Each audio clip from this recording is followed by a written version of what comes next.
इब्रानियों 11 अध्याय 1 से 3 पद। अब विश्वास आशा की हुई वस्तुओं का निश्चय और अनदेखी वस्तुओं का प्रमाण है, क्योंकि इसी के विषय में प्राचीनों की अच्छी गवाही दी गई। विश्वास ही से हम जान जाते हैं कि सारी सृष्टि की रचना परमेश्वर के वचन के द्वारा हुई है। यह नहीं कि जो कुछ देखने में आता है वह देखी हुई वस्तुओं से बना हो। आपके लिए जीवन से भरा मसीह जीवन जीने के लिए सबसे पहले आपको समझना है कि विश्वास क्या है। साथ ही आपको यह भी समझना है कि प्रत्येक का विश्वास का परिमाण अलग अलग होता है और परमेश्वर के कार्यों का अनुभव अलग अलग होता है। हालांकि हर कोई कहता है कि उसके पास विश्वास है। विश्वास सब बहुमूल्य खजानों का खजाना और जीवन की तमाम समस्याओं का समाधान करने की चाबी है। शारीरिक विश्वास सबसे पहले वह विश्वास है जिस पर आप तब विश्वास करते हैं जिसे आप अपनी आंखों से देख सकते हैं और वो बातें जो आपके ज्ञान और विचारों के साथ सहमत होती है। अगला जो विश्वास बदल जाए वह भी शारीरिक विश्वास है। बदलने वाले विश्वास के साथ हम परमेश्वर से उत्तर प्राप्त नहीं कर सकते। मसीह में प्यारे भाइयों और बहनों, टेलीविजन पर देख रहे श्रोताओं, हम जिन्होंने यीशु मसीह को अपना उद्धारकर्ता ग्रहण कर लिया है, हमें हमारे पापों से क्षमा मिल चुकी है और उद्धार प्राप्त कर लिया है। विश्वास के द्वारा हम समझ पाए हैं कि परमेश्वर जो आत्मा है वह जीवित है और साथ ही आने वाले जीवन में स्वर्ग और नरक भी है। विश्वास के द्वारा हम उद्धार प्राप्त करते हैं और स्वर्ग के राज्य में जाते हैं और हमें हमारी प्रार्थनाओं के उत्तर प्राप्त होते हैं। इसी प्रकार से विश्वास बहुत महत्वपूर्ण चीज है। हालांकि बहुत लोग कहते हैं कि वे परमेश्वर पर विश्वास करते हैं, परंतु परमेश्वर के कार्यों का आकार का अनुभव प्रत्येक के विश्वास के परिमाण के अनुसार अलग अलग होता है। कुछों का महान विश्वास होता है और जो कुछ वे मांगते हैं उसका उत्तर प्राप्त करते हैं, और साथ ही जब वे दूसरों के लिए प्रार्थना करते हैं परमेश्वर के कार्य प्रकट होते हैं।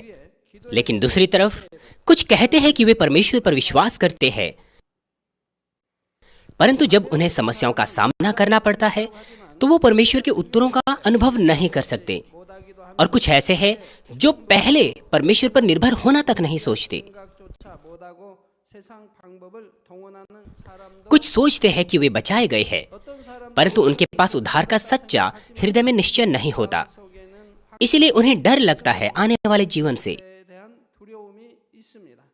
और साथ ही वे सोचते हैं कि वे वास्तविकता में विश्वास करते हैं, परंतु उनके पास प्रश्न होते हैं क्योंकि उन्हें वो उत्तर प्राप्त नहीं होते जैसा बाइबल में लिखा है। इसीलिए जीवन से भरा मसीह जीवन जीने के लिए आपको सबसे पहले समझना है कि विश्वास क्या है, और साथ ही आपको यह समझना चाहिए कि प्रत्येक का विश्वास का परिमाण अलग अलग होता है और अलग अलग परमेश्वर के कार्यों का आकार का अनुभव वे करते हैं। हालांकि प्रत्येक कहते हैं कि वे विश्वास करते हैं। इसीलिए आज से मैं विश्वास के परिमाण के ऊपर आपको संदेश दूंगा। विश्वास के परिमाण के संदेशों के द्वारा मैं आपको बताऊंगा कि आत्मिक विश्वास क्या है, जिसके द्वारा हम उद्धार प्राप्त करते हैं और समस्याओं के उत्तर प्राप्त करते हैं, और हम कैसे महान विश्वास को प्राप्त कर सकते हैं।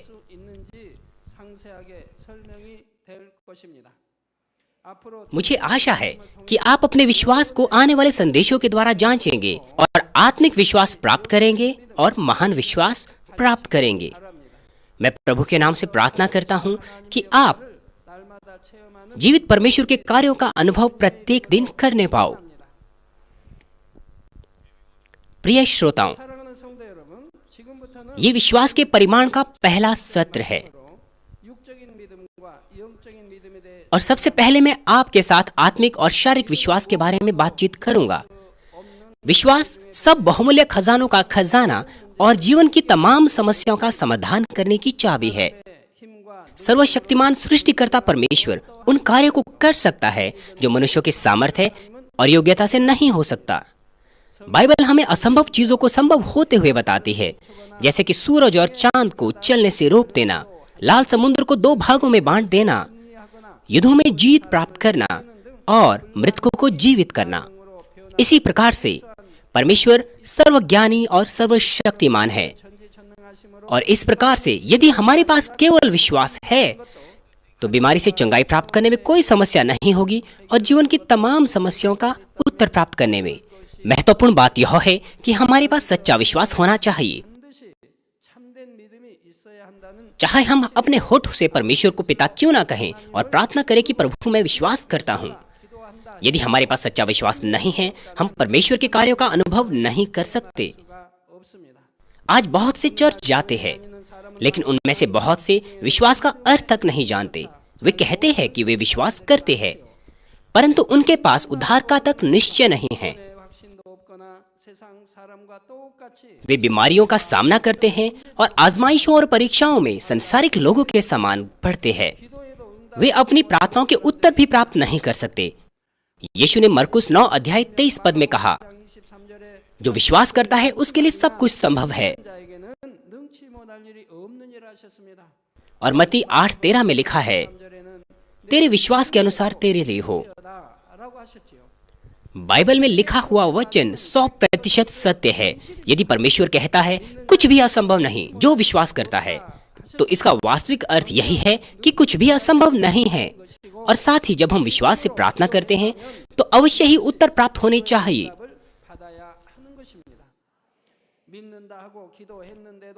अगर उत्तर प्राप्त नहीं होते, हालांकि हमने विश्वास से प्रार्थना की है, तो हमें जांचना चाहिए कि क्या हमारा विश्वास सचमुच सच्चा है या नहीं। भजन संहिता 37:4 में लिखा है, यहोवा को अपने सुख का मूल जान, वह तेरे मनोरथों को पूरा करेगा। वह तेरे मनोरथों को पूरा करेगा। यदि आपके पास परमेश्वर को प्रसन्न करने वाला विश्वास है तो केवल हृदय में इच्छा मात्र ही आप उसे प्राप्त कर लेंगे। आप जल्दी ही सीखेंगे कि विश्वास का वह कौन सा स्तर है जिसमें परमेश्वर प्रसन्न होता है। यदि आपके पास वह विश्वास है तो केवल हृदय में इच्छा मात्र ही आप उत्तर प्राप्त करेंगे। और इब्रानियों 11 अध्याय 6 पद में भी लिखा है कि परमेश्वर को विश्वास बिना प्रसन्न करना अनहोना है।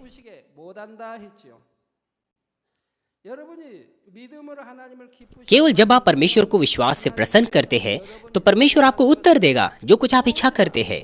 और परमेश्वर को प्रसन्न करने का मार्ग विश्वास है। यहाँ पर यह विश्वास अवश्य ही सच्चा विश्वास होना चाहिए जिसे परमेश्वर स्वीकारता हो।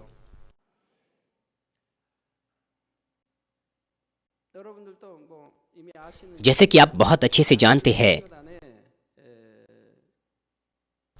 हालेलुया प्रेज मिशन में एक बेटी जिसे आप में से बहुत से लोग प्रेम रखते हैं, लगभग 1 साल तक आप उसे नहीं देख पाए। वो मंच पर नहीं गा पाई, लेकिन क्योंकि वो अब मंच पर आ रही है तो मैं सोचता हूँ कि आप खुश हैं। मैं सदस्यों से सुनता हूँ कि आप में से कुछों ने उसे उपहार दिया और कुछों ने पैसा उपहार में दिया, ये कहते हुए कि वो उसे देखकर बहुत खुश है। आप उसे देखिए, 1 साल से भी ज्यादा समय तक वो बीमारी का सामना करती रही अपने जीवन के जोखिम में। उनके पिता एल्डर हान हैं और उनके एक दोस्त डॉक्टर है। उसकी वहां पर जांच की गई और डॉक्टर ने कहा कि आपने उसे ऐसे ही क्यों छोड़ दिया, क्यों आपने उसे मरने के लिए छोड़ दिया। उसका एक फेफड़ा पूरी तरह से खराब हो चुका है और दूसरा फेफड़ा भी शहद के छत्ते के समान, मक्खी के छत्ते के समान बन चुका है। उसने कहा कि वो कभी भी मर सकती है। उसे उसी वक्त हॉस्पिटल में दाखिल करना होगा और साथ ही अगर वो ठीक भी हो जाए तो वो गा नहीं पाएगी। तो उसके परिवार को कितना धक्का लगा होगा। लेकिन तो भी ना केवल उसने वरन उसके तमाम परिवार के लोगों ने अंगीकार किया कि अगर मैं मरूंगी तो परमेश्वर में और जीऊंगी तो भी परमेश्वर में।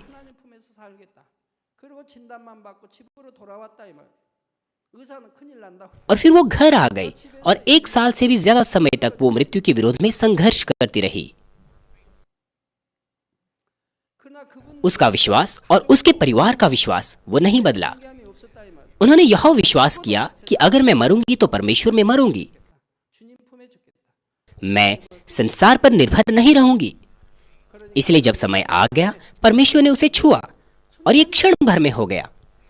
वो पूरी तरह से छोटे से समय में चंगी हो गई अब वो पहले से भी कहीं ज्यादा स्वस्थ है। 건강한 얼굴을 여러분들이 볼 수가 있습니다. 이렇게 믿음은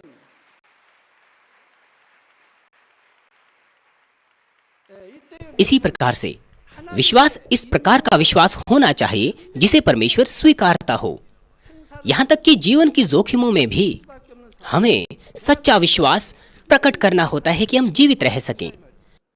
उसने स्वयं और उसके परिवार के सदस्यों ने उसी प्रकार का सच्चा विश्वास परमेश्वर के सामने प्रकट किया, 그러니 하나님 तो परमेश्वर कैसे उन्हें अनदेखा करता? 하시겠습니까? 많은 क्या कारण है कि बहुत से लोग परमेश्वर के कार्यों को नहीं देख पाते, हालांकि वे कहते हैं कि वे विश्वास करते हैं? वो इसीलिए क्योंकि उनके पास ऐसा विश्वास नहीं है जिसे परमेश्वर स्वीकारता हो। 믿음에도 विश्वास में सच्चा आत्मिक विश्वास होता है जिसे परमेश्वर स्वीकारता है, और साथ ही शारीरिक विश्वास भी होता है जिसे परमेश्वर नहीं स्वीकारता। प्रिय श्रोताओं, तो फिर क्या है शारीरिक विश्वास और आत्मिक विश्वास? 영적인 믿음은 आइए सबसे पहले हम शारीरिक विश्वास को देखें। 육적인 믿음에 대해 살펴 शारीरिक विश्वास सबसे पहले वह विश्वास है जिसमें आप तब विश्वास करते हैं 확인이 जिसे आप अपनी आंखों से देख सकते हैं, 자신은 और वो चीजें जो आपके ज्ञान और विचारों के साथ सहमत होती हैं। यहाँ तक कि संसारिक लोगों के पास भी ऐसा विश्वास हो सकता है। इसका उधार से कोई लेना देना नहीं है। 믿음이지요. आप विश्वास करते हैं क्योंकि आप अपनी आंखों से देख सकते हैं, क्योंकि यह आपके ज्ञान और विचारों के साथ सहमत है। उदाहरण के लिए, अगर मैं कहूं कि यह तौलिया सफेद रंग का है, तो वो जो ये देखते हैं कि यह सफेद है, वे विश्वास करेंगे जो मैं कह रहा हूं। ये सफेद है या नहीं? आप विश्वास करते हैं ये सफेद है। 믿죠? 맞죠? यदि मैं कहूं कि मैं लकड़ियों से कुर्सियां बना सकता हूं, तो आप उसे भी विश्वास करेंगे। आप जानते हैं कि आप लकड़ियों से कुर्सियां बना सकते हैं। वो इसीलिए क्योंकि यह आपके ज्ञान और सिद्धांतों के साथ सहमत है जो आपने बचपन से सीखा है। 받아들인 지식과 लेकिन हम मान लें 때문에 믿는 कि आप में से किसी एक को ऐसा सिखाया गया है कि इस तौले का रंग सफेद नहीं वरन काला है। 색깔은 흰색이 아니라 검은색이라고 मान लीजिए एक नए जन्मे बच्चे को आप सिखाते हैं कि यह सफेद चीज काली है और कुछ काली चीज सफेद है, तो फिर उसके लिए यह काला होगा, 그 아이는 और जो वास्तविक काला है वह सफेद होगा। तो फिर मैं यदि कहूं कि यह सफेद है, तो वह व्यक्ति इस पर बिल्कुल विश्वास नहीं कर पाएगा, क्योंकि यह उसके ज्ञान के साथ सहमत नहीं होता। तो क्या वो ज्ञान सही है? वो सही नहीं है, वह एक गलत सूचना है। 옳지 못한 지식 इसी प्रकार से निर्भर करता है कि किस प्रकार का ज्ञान आपने पाया है। आप कुछ सही को गलत समझ सकते हैं या फिर कुछ गलत को 때로는 सही। 거짓이라 लेकिन यह एक तथ्य है 반대로 कि वो सब जो कुछ आप सीख रहे हैं वो सत्य नहीं है। 그런데 여러분이 그동안 옳다고 배운 지식들이 संसार में कुछ ऐसी चीजें हैं जिन्हें लोग सोचते हैं कि वे सत्य है, लेकिन कुछ ऐसे भी चीजें हैं जो समय गुजरते हुए बदल जाती हैं, और साथ ही 너무나 많으면 सोचने का मापदंड और तरीका वो भी अलग अलग देशों में, अलग अलग जातियों में, यहाँ तक कि व्यक्तिगत तौर पर भी अलग अलग होता है। केवल परमेश्वर का वचन ही बिल्कुल और अंतिम सत्य है जो कभी नहीं बदलता। 말씀만이 उदाहरण के लिए, बहुत लंबे समय पहले लोगों ने सीखा था कि पृथ्वी गोल नहीं समतल है। 예를 들어서 उन्होंने सीखा था कि सूरज 둥글지 धरती के चारों ओर घूमता है, यह नहीं कि धरती सूरज के चारों ओर घूमती हो। 태양을 जब मैं प्राथमिक स्कूल में था, हमने सीखा कि धरती गोल है, तो हम एक दूसरे के साथ वाद विवाद करते थे कि यदि यह गोल है 초등학교 때 तो कैसे वो जो इस धरती की सतह पर है वो गिरते क्यों नहीं? 그러면 이제 따지지요. वो इसीलिए क्योंकि हम बहुत ज्यादा नहीं जानते थे। हम गुरुत्वाकर्षण के बारे में नहीं जानते थे। 사람 어떻게 हम वास्तविकता में नहीं समझ पाए, हालांकि हमने स्कूल में सीखा था। 뭐 이런 거 모르니까. ये हमारी समझ में तब अधिक आता यदि वे कहते कि धरती समतल है, लेकिन यदि ये समतल नहीं गोल है, तो कैसे लोग इसकी सतह पर बिना गिरे हुए जीवन निर्वाह कर पा रहे हैं? और साथ ही हमने यह भी सीखा कि धरती सूरज के चारों ओर घूमती है, लेकिन हम साफ तौर पर देख सकते थे सूरज पूरब से उगता है और पश्चिम में अस्त होता है, और हमें आश्चर्य होता था कि कैसे। लेकिन जैसे जैसे हम बढ़े, हमने सीखा उस वक्त लोगों ने भी यही सोचा कि यह सत्य था, लेकिन आज इसको कोई भी सत्य के तौर पर विश्वास नहीं करता। समान रूप से आपके पास जो बहुत से ज्ञान का हिस्सा है इस वक्त, वो सत्य नहीं है, लेकिन लोग केवल उसी बात पर विश्वास करते हैं जो उन्होंने सत्य के तौर पर सीखा है। 그런데 사람들은 어려서부터 ऐसी स्थिति में 진리를 진리라고 यहाँ तक कि उन्हें कोई सत्य कहें भी, लेकिन वे सोचते हैं कि वह सत्य असत्य है, 이런 상 यदि यह उनके ज्ञान के साथ सहमत ना हो। 진리를 알려준다 해도 그것이 자신이 알고 있는 지식 बहुत से लोग सृष्टिकर्ता परमेश्वर पर विश्वास नहीं करते, यहाँ तक कि सुसमाचार सुनने के बाद भी। उसका कारण यही है 오늘날 복음 क्योंकि वो डार्विनिज्म की झूठी कहानी को सीख रहे हैं। 사람들이 바로 이런 경우에 해당합니다. 어릴 때부터 진화론이라는 वे सृष्टिवाद पर विश्वास नहीं करते जो वास्तविक सत्य है। 진리인 डार्विनिज्म सत्य नहीं है, वरन एक झूठी कहानी है, 것입니다. पूरी तरह से मनुष्यों के विचारों के आधार पर बने हैं। 생각 속에서 मैं निश्चित हूँ मैं उन लोगों के विचारों को बदल सकता हूँ जो यह विश्वास करते हैं कि डार्विनिज्म सत्य है, यदि मैं केवल 1 घंटे उनसे बात करूं। 잘하는 사람이 वो जो पूरी तरह से गलत है वे उसे सत्य समझते हैं। 저는 깨트려버릴 자신이 있겠는데요. अगर हम डार्विन की बात करें, जिसने इस सिद्धांत को जन्म दिया, 이 질환 वो प्रभु का एक विश्वासी था, लेकिन जब उसकी बच्ची बीमार थी 사람이 있다 이 말입니다. और वो मर गई, तो वो परमेश्वर से फिर गया और परमेश्वर के विरोध में खड़ा होने के लिए उसने 그만 하나님을 विकासवाद के सिद्धांत को जन्म दिया और बहुत सी चीजों का अध्ययन किया अपने इस सिद्धांत में सही सटीक बिठाने के लिए, यहाँ तक कि 대하고 여기 करोड़ों खरबों अरबों सालों के बाद भी मछली कभी भी इस धरती का जानवर नहीं बन सकती और ना ही कोई लंगूर। 고기가 육지도 यदि समुद्र की मछली धरती पर आ जाएं और इस धरती का अगर मनुष्य समुद्र में मछली के समान जीवन निर्वाह कर सके, तो जेजू महाद्वीप पर जो महिलाएं हैं वो अवश्य ही समुद्र में कुछ घंटों तक तैरने की योग्य होनी चाहिए, बिना किसी ऑक्सीजन को लिए हुए, केवल सीप और कवचों को लगाए हुए। 해녀들은 लेकिन क्या कोई वहां ऐसा है? 산소 공급 क्यों वहां पर एक भी समुद्री महिला नहीं है जो मछली के समान समुद्र में सांस ले सके? हालांकि वो अपने काम को हजारों सालों से वहां पर कर रहे हैं। आप यहाँ तक कि हजारों सालों के बाद भी ऐसा नहीं कर सकते, यहाँ तक कि 10,000 सालों के बाद भी नहीं कर सकते। आप मछली के समान समुद्र में सांसें नहीं ले सकते। तो फिर कुछ लोग इस तरह से कहते हैं कि कुछ ऐसे जानवर भी हैं जो दोनों पानी में भी रहते हैं और जमीन पर भी रहते हैं, 이렇게 जैसे कि मगरमच्छ हो गया। 살 수는 없는 것이라 이 말입니다. 그러면 어떤 분들 말하시 육지에서도 호흡하고 바다에서도 호흡한 하마도 और इस तरह से, लेकिन परमेश्वर ने शुरुआत से ही उन्हें इस तरह से बनाया। 상어도 दरियाई घोड़ा, मगरमच्छ, वो दोनों धरती पर और पानी में रहने के लिए बनाए गए हैं। वे उसी प्रकार से बनाए गए हैं। 이런 그러한 악어가 हालांकि मछली कभी भी धरती का जानवर नहीं बन सकती और लंगूर कभी भी मनुष्य नहीं बन सकता है, लेकिन जिन्होंने यह सीखा है कि ये संभव है, तो वो स्थिरता से विश्वास करते हैं कि डार्विनिज्म सत्य है। इसीलिए यदि उन्हें कोई कहता है कि परमेश्वर ने स्वर्ग और धरती को अपने वचनों से रचा, तो वे सोचते हैं कि यह सत्य नहीं है।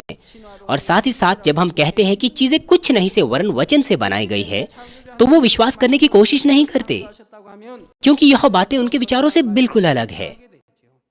더군다나 말씀 लेकिन कुछ ऐसे भी लोग हैं जो कहते हैं कि परमेश्वर पर वो विश्वास करते हैं, लेकिन बाइबल को पूरी तरह से विश्वास नहीं करते, लेकिन कुछ ही हिस्सों पर जो उनके ज्ञान और विचारों के साथ सहमत होते हैं।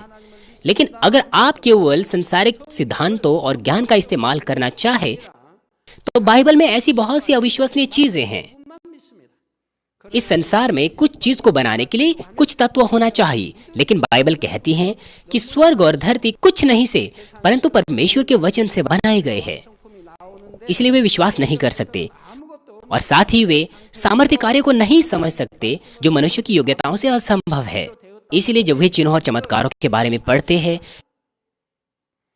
또한 사람이 वे सोचते हैं कि ये वास्तविकता में नहीं हुआ, वो केवल एक तरह का दृष्टांत या कोई चिन्ह है। 있지요. 그러니 기사 यदि यहाँ पर लिखा है कि पतरस पानी पर चला, तो वो ऐसा अनुवाद करते हैं कि वो केवल किनारे किनारे पर चला। 상징이나 비유라 कुछ किताबों में लिखा था कि जहाँ यीशु पानी में चला था वो बालू का एक समुद्र था और वो किनारे पर चला। 생각하기도 합니다. मैंने इस तरह की किताबें बहुत बार पढ़ी, 님이 물 위에 걸으신 것을 इसलिए मैंने उन्हें पढ़ना छोड़ दिया। 모래사장이 있고 물이 जब मैं बाइबल को और अधिक पढ़ना चाहता था और मैंने अपने पास्टर से बातचीत की तो उसने मुझे कुछ किताबें पढ़ने के लिए कहा 또 제가 초신자 और उनमें इस तरह से लिखा था, इसलिए मैंने उन्हें पढ़ना छोड़ दिया। 주석을 폐해버리고 말았는데요. 성경을 더 연구하고 깊이 하려다가 목사님께 상의했더니 흑기주석, 처음에 흑기주석을 고민하시더라고요. अगर कोई कहता है कि उसकी बीमारी दवाओं से या ऑपरेशन से ठीक हुई है तो वो विश्वास करते हैं, 성경에 लेकिन जब वो ऐसा सुनते हैं कि कोई केवल प्रार्थना से ठीक हुआ है तो वे संदेह करते हैं। 질병이 나왔다는 वो सोचते हैं कि यह कुछ और होगा, या वो ये सोचते हैं कि ऐसी चीजें बहुत लंबे समय पहले होती होगी लेकिन अब नहीं होती। 혹은 옛날에는 그런 일이 있었을 수도 있지만 लेकिन इस तरह का विश्वास परमेश्वर से इसका कोई लेना देना नहीं है। यह आत्मिक विश्वास नहीं है जिसे हमारा उद्धार हो सके। 받을 수 있는 영적인 믿음이 아닙니다. 참된 믿음은 자신의 생각과 지식에 상관없이 सच्चा विश्वास वो परमेश्वर के तमाम वचनों पर विश्वास करना है कि यह परमेश्वर के वचन है और बिल्कुल सत्य है, चाहे हमारे पास कैसा ही ज्ञान क्यों ना हो। 경계하는 प्रिय श्रोताओं, अगला वो विश्वास जो बदल जाए वह भी शारीरिक विश्वास है। बदलने वाले विश्वास के द्वारा हम परमेश्वर से उत्तर प्राप्त नहीं कर सकते। कुछ लोग परिश्रम से प्रार्थना करते हैं, आराधना करते हैं, एक जोशीला मसीह जीवन जीते हैं कि वे अपने हृदय की इच्छाओं के उत्तर प्राप्त करें, परंतु यदि उन्हें तेजी से उत्तर प्राप्त नहीं होते तो वे संदेह करना शुरू करते हैं, क्या परमेश्वर सचमुच जीवित है? क्या सचमुच वो मेरी प्रार्थनाओं को सुनता है? यदि वे इस तरह से संदेह करते हैं तो वे अनुग्रह खो बैठते हैं। इसीलिए वे सोचते हैं कि जो उत्तर उन्हें पहले मिले या फिर दूसरे लोगों की गवाहियां वे एक प्रकार के इत्तेफाक हैं।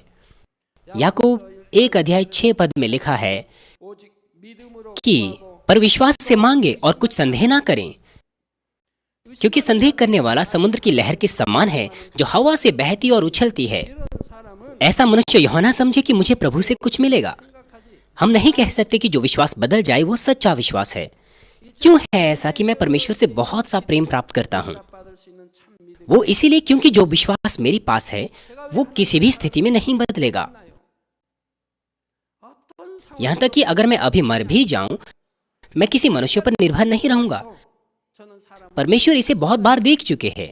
그걸 여러 차례 एक बार मैं अपनी पुरानी कलीसिया के संघ से निकाल दिया गया और साथ ही शत्रु ने मुझे एक प्रसारण के द्वारा मारने की कोशिश की और एक बार मेरा मृत्यु के कगार तक लहू बहा। मैंने केवल परमेश्वर पर भरोसा किया। मैंने मृत्यु को चुना और मेरे विश्वास को प्रमाणित करने के लिए मुझे परमेश्वर ने एक बार मरने दिया। 택하더라 이 말입니다. 그러니까 하나님이 मैं बहुत से चर्च के सदस्य के सामने मरा, लेकिन परमेश्वर ने मुझे जीवित कर दिया। परमेश्वर मेरा सच्चा विश्वास देखना चाहते थे और वह इसे दुष्ट शत्रु शैतान को भी दिखाना चाहते थे। 참 믿음을 하나님이 परमेश्वर का कहने का यह अर्थ था कि इस दास के पास इस प्रकार का सच्चा विश्वास है, इसलिए यदि मैं उसे अपनी सामर्थ्य दूं भी तो अभी तू उसे बाधित नहीं कर सकता। इसलिए मैं आपसे हमेशा कहता हूँ, जब आप परमेश्वर का वचन सुनते हैं तो आपको उसे अपना मानना चाहिए। यह किसी और के लिए नहीं वरन आपके लिए है, 근데 자기를 발견하지 못하고 살고 और आपको उस संदेश के द्वारा अपने आप को ढूंढना चाहिए। आपको लहू बहाने की दशा तक पाप के विरोध में लड़ना है और आत्मा में प्रवेश करना है। आपको इस प्रकार का विश्वास दिखाना है। 교만해져서 죄를 더 쌓다가 지옥에 केवल तभी आप चंगाई पा सकते हैं और प्रार्थना को ग्रहण करके उत्तर पा सकते हैं।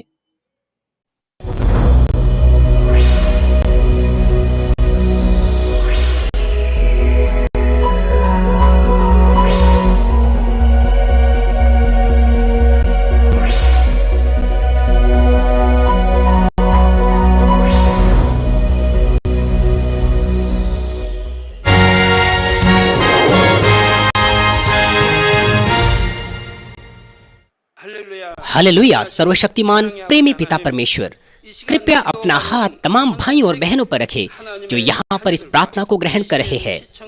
उनके हृदय में विश्वास को बोइए और उनके नकारात्मक विचार और शक को दूर कीजिए। तमाम क्लेश और आजमाइशें उन्हें छोड़ के चले जाएं। पवित्र आत्मा की आग के द्वारा सिर से लेकर पैर तक उनके तमाम बीमार और दर्द भरे अंगों को जला दीजिए। यीशु मसीह के नाम से मैं आज्ञा देता हूँ, शत्रु, दुष्ट और शैतान, तमाम बीमारियां, रोगाणु, विषाणु और निर्बलताएं दूर हो। ज्योति उन पर चमके। उनके तमाम असाध्य और अंतकारी रोग पवित्र आत्मा की आग के द्वारा झुलसा दीजिए। तमाम प्रकार की महामारियां, मलेरिया सहित जला दीजिए। तमाम संक्रामक रोग, जुकाम, बुखार उनसे दूर हो। पिता, उन्हें तमाम प्रकार के रोगाणुओं और विषाणुओं से सुरक्षा दीजिए। उन्हें तमाम प्रकार के कैंसर, पेट के कैंसर, फेफड़े के कैंसर, जिगर के कैंसर, छाती के कैंसर, गर्भ के कैंसर और आंतों के कैंसर से चंगा कीजिए। और तमाम दूसरी बीमारियां जैसे कि एड्स, ल्यूकेमिया, दिमागी रक्तघात, उच्च रक्तचाप, धीमा रक्तचाप, हृदय के रोग, फेफड़े के रोग, स्त्री रोग, थायराइड के रोग और तमाम सूजन और जलन दूर हो। पोलियो, लकवा, गठिया और आंत के रोगों से वे चंगे हो जाएं। तमाम प्रकार के दर्द उनसे दूर हो। पीठ दर्द, सिर दर्द और मानसिक दर्द सहित मिर्गी, स्वलिनता, उदासी, तंत्रिका रोग और तमाम दूसरी मानसिक बीमारियों से वे आजाद हो जाए। तमाम प्रकार के लकवे से वे खुल जाएं, उठे, चले और वे कूदे। वे अच्छी आंखों की दृष्टि प्राप्त करें और अच्छी सुनने की शक्ति प्राप्त करें। अंधे देखने लगे, बहरे सुनने लगे और गूंगे बोलने लगे। दुर्घटना के तमाम दुष्प्रभावों को ठीक कीजिए। उनकी टूटी हड्डियां ठीक कीजिए। उन्हें जलन से ठीक कीजिए। जलन और दहन संवेदनाओं से दूर हो। तमाम प्रकार की नशे की लत से और पदार्थ के इस्तेमाल से साफ हो जाओ। पिता, मृतक कोशिकाओं, उत्तकों और तंत्रिकाओं को फिर से ठीक कीजिए और मृतकों को जिला दीजिए। उन्हें आशीष दीजिए गर्भधारण की। पिता, उन्हें गर्भधारण की आशीष दीजिए। यीशु मसीह के नाम से मैं आज्ञा देता हूँ, शत्रु, दुष्ट और शैतान, हवाओं के शासक, बुरी सेनाएं और उनके दास उनसे दूर हो। बुरी आत्माएं, अशुद्ध आत्माएं, धोखे की आत्माएं, झूठ की आत्माएं, अलग करने वाली आत्माएं और तमाम अंधकार के बल दूर हो। दुष्टता के तमाम बंधन खुल जाएं, उनसे दूर हो। ज्योति आ जाएं। पिता परमेश्वर, उन्हें ताकत दीजिए कि वे प्रार्थनाओं में पुकारें। पापों को दूर करने की उन्हें सामर्थ्य दीजिए और वे पवित्र हो जाएं। वे भले स्वस्थ में बने रहें जब उनका प्राण समृद्ध होता है। उनके परिवारों में भी सुसमाचार का प्रचार किया जाए। उन्हें सुरक्षा दीजिए तमाम प्रकार की दुर्घटनाओं और विपत्तियों से। अपने बच्चों को, उनके घर, कार्यशालाओं और व्यापारों को सुरक्षा दीजिए। पवित्र आत्मा की आग की दीवार से, स्वर्गीय सेना, स्वर्गदूतों और अपनी धधकती आंखों के द्वारा। पिता परमेश्वर, आपका धन्यवाद। सारी महिमा केवल आपको मिले। हमारे प्रभु यीशु मसीह के नाम से मैं प्रार्थना करता हूँ, आमीन। याकूब 2 अध्याय 26 पद में लिखा है, निदान जैसे देह आत्मा बिना मरी हुई है, वैसे ही विश्वास भी कर्म बिना मरा हुआ है। आत्मिक विश्वास का वर्णन शारीरिक विश्वास के विपरीत किया जा सकता है। यहाँ तक कि परमेश्वर का वचन आपके ज्ञान के साथ और विचारों के साथ सहमत नहीं होता, लेकिन तो भी यदि आप परमेश्वर के हर वचन पर विश्वास कर सकते हैं तो वो आत्मिक विश्वास है।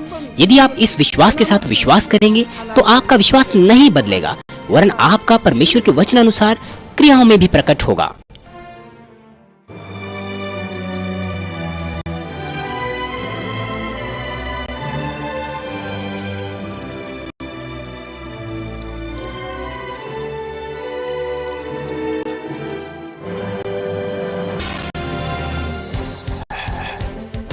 A worldwide revivalist, Reverend Dr. Gene Rock Lee puts his emphasis on publication in an effort to save 6.5 billion souls all over the world. The message of the cross, Heaven 1 and 2, Hell, The Measure of Faith, and the Power of God are translated into 15 languages